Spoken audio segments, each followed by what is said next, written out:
Pemirsa, kembali lagi bersama saya Dewi Yuneri dalam program Bali Postok. Pemirsa, di tengah pandemi COVID-19, pariwisata terpuruk, perhatian kita saat ini kepada pertanian. Saat ini saya tengah berada di Penatih dan Pasar Timur bersama dengan Bapak Iwayan Ekayana, salah satu penggiat pertanian. Bapak, Om Swastiastu. Om Swastiastu. Sehat-sehat ya Pak? Sehat. Gimana nih Pak, di tengah pandemi seperti ini aktivitasnya apa Pak? Ya, masih seperti biasa saya menjalani aktivitas baik yang sebelum COVID dan COVID sekarang masih. Kalau pagi saya jalan di sini, kadang bersama teman-teman yang notabene memerlukan suasana refreshing dan menjaga imunitas tubuh. Betul. Melakukan jalan di sepanjang jalan usaha tani yang sedemikian ada di Subak Angabaya dan Subak Umelayu ini, sehingga mereka tetap merasa senang dan terjaga imunitas teman-teman yang ada di sini. Gitu ya. Baik, di tengah perkotaan ya Pak, padatnya masyarakat masih ada lahan pertanian yang masih ada saat ini. Ini bagaimana Pak keberadaannya? Ya, keberadaan ini Subak Angabaya dan Subak Umelayu dilindungi oleh sebuah regulasi dari pemerintah kota yang dijadikan sebagai suatu kawasan Subak Lestari. Mudah-mudahan ini tetap lestari sehingga akar budaya, spirit daripada budaya pertanian bisa tetap menjadi lokomotif, menjadi spirit daripada pembangunan kita di Bali. Di samping itu juga untuk menjaga tetap ketahanan pangan dan ketahanan lumbung masing-masing warga sebagai warga Subak yang sedemikian kerasnya gempuran ekonomi yang dihadapi mereka, sehingga mereka masih tetap terjaga, masih tetap bisa menjalani kehidupan mereka walaupun mereka menjadi seorang petani. Ya. Nah, kemudian terkait tentang Subak Lestari ini Pak, seperti apa sih Pak, bisa diceritakan? Kalau Subak Lestari ini adalah satu kawasan yang tetap dilestarikan oleh pemerintah Kota Denpasar guna menjaga eksistensi daripada pertanian, khususnya pertanian pangan, guna mendukung daripada ketahanan pangan nasional dan ketahanan lumbung masyarakat warga Denpasar. Ya, kemudian yang memiliki lahan-lahan ini apakah masyarakat setempat Pak?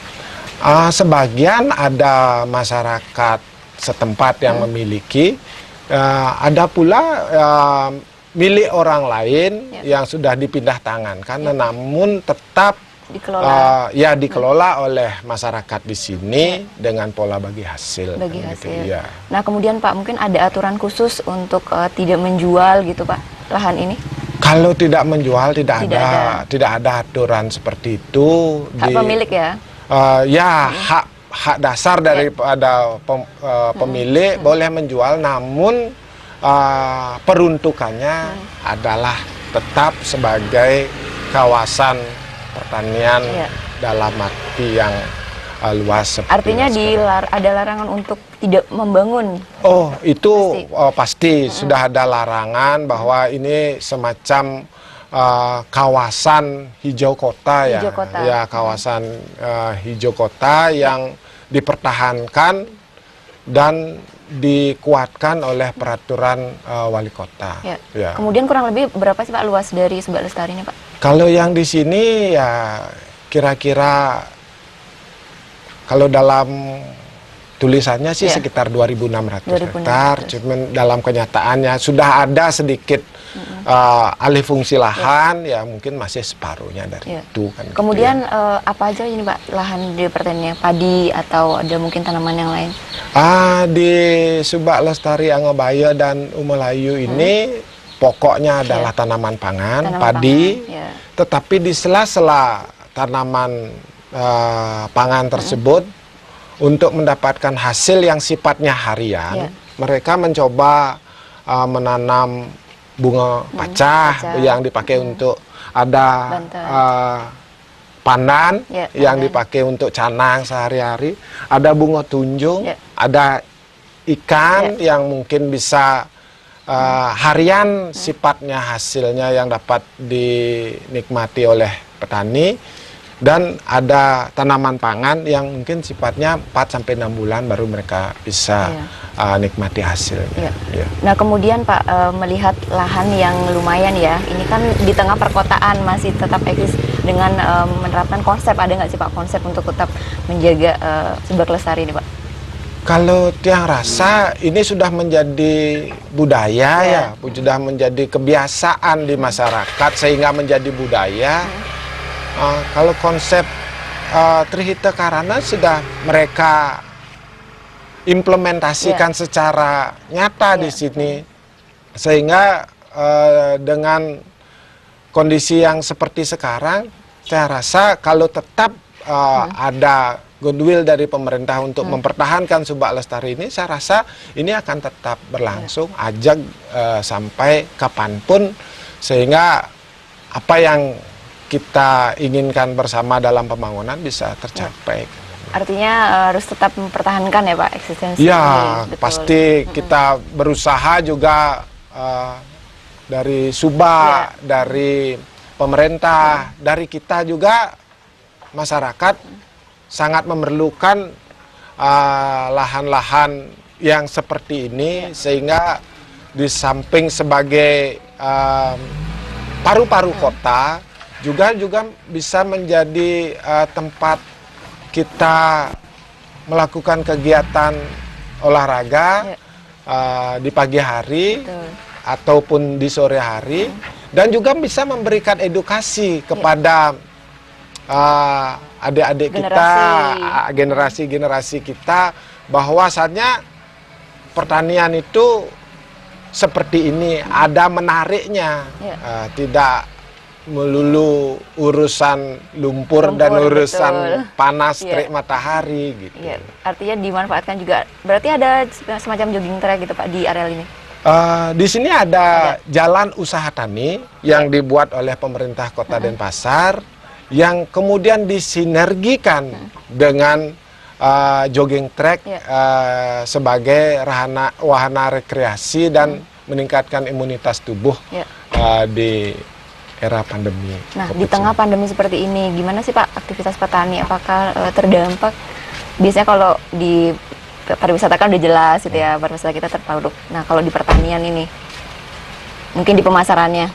Kalau pemasaran, saya rasa di era pandemi COVID ini malah lebih bergeliat sedikit ya, karena banyak juga yang pingin melakukan kegiatan-kegiatan pemasaran yang notabene dulunya dia pegawai hotel, dulunya dia pegawai transportasi, dia mencoba dengan pola-pola online memasarkan produk-produk pertaniannya kita seperti sayur, bunga, ataupun hasil-hasil pertanian beras juga yang bisa mereka mencoba tawarkan kepada teman-teman mereka. Artinya pertanian ini menjadi salah satu pilihan ya Pak di tengah pandemi ini.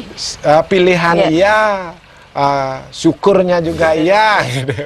Nah kemudian Pak Wayan sebagai penggiat pertanian gitu ya di lembaga usaha ekonomi pedesaan yang bergerak di pasca panen, gimana sih Pak peran Pak Wayan di sini? Ya, saya mencoba untuk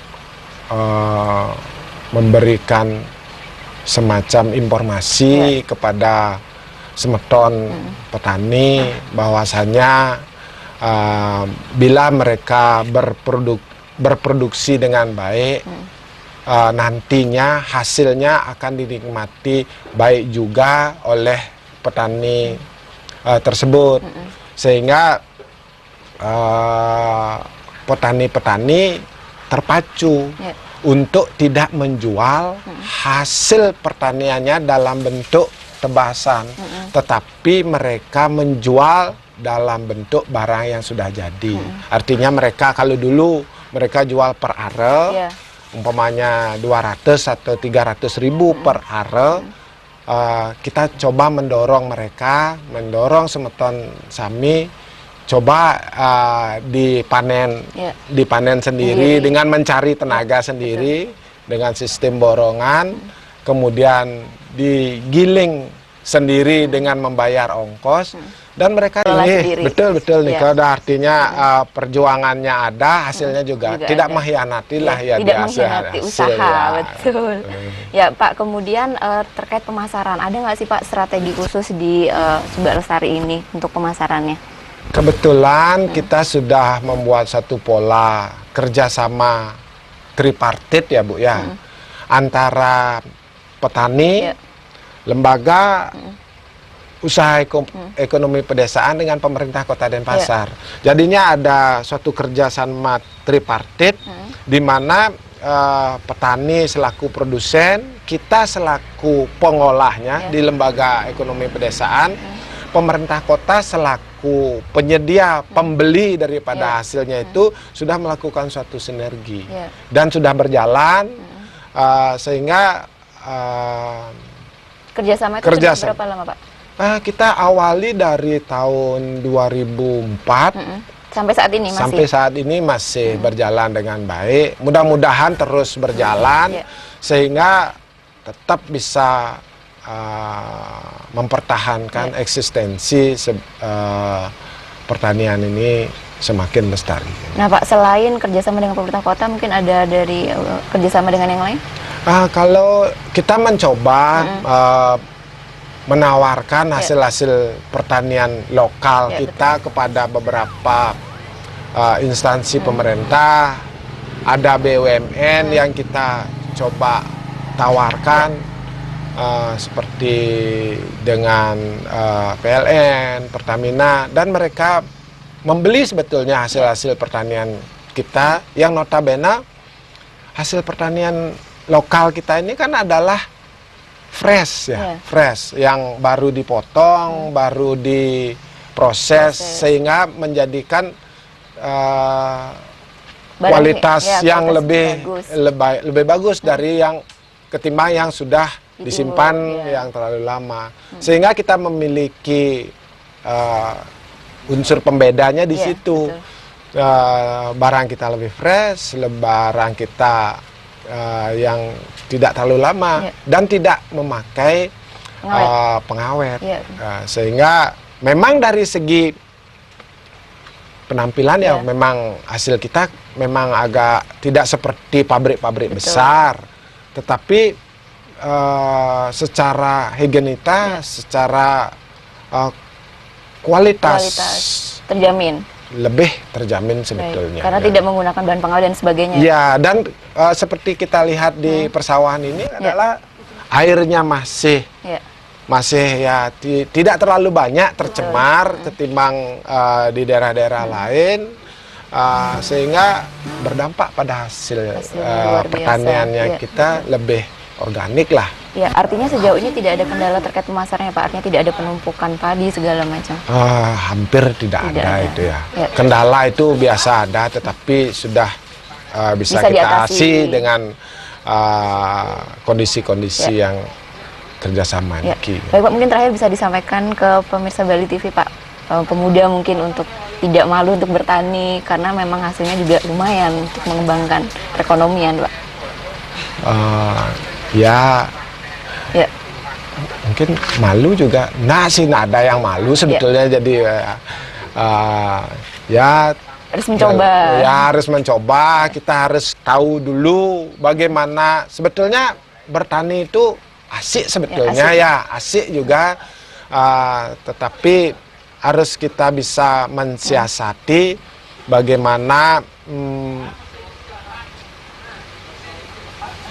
menyiasati itu kita biar bisa tetap hidup gitu ya. Kalau kita bertahan pada pertanian pangan saja mungkin kurang kita bisa hidup. Bertani itu mengasihkan ya Pak? Ya, bertani itu mengasihkan sebetulnya. Kalau saya bilang bertani itu menguntungkan, itu mungkin saya kurang sesuai ya. Kalau mengasihkan pasti baik. ya. Baik, terima kasih Pak Wayan informasinya. Sehat-sehat ya Pak. Juga sehat-sehat. Baik pemirsa, demikian tadi wawancara kami bersama dengan Pak Wayan Ekayana selaku penggiat pertanian. Saya Dewi Yuneri, sampai berjumpa di Bali Post Talk selanjutnya. Terima kasih.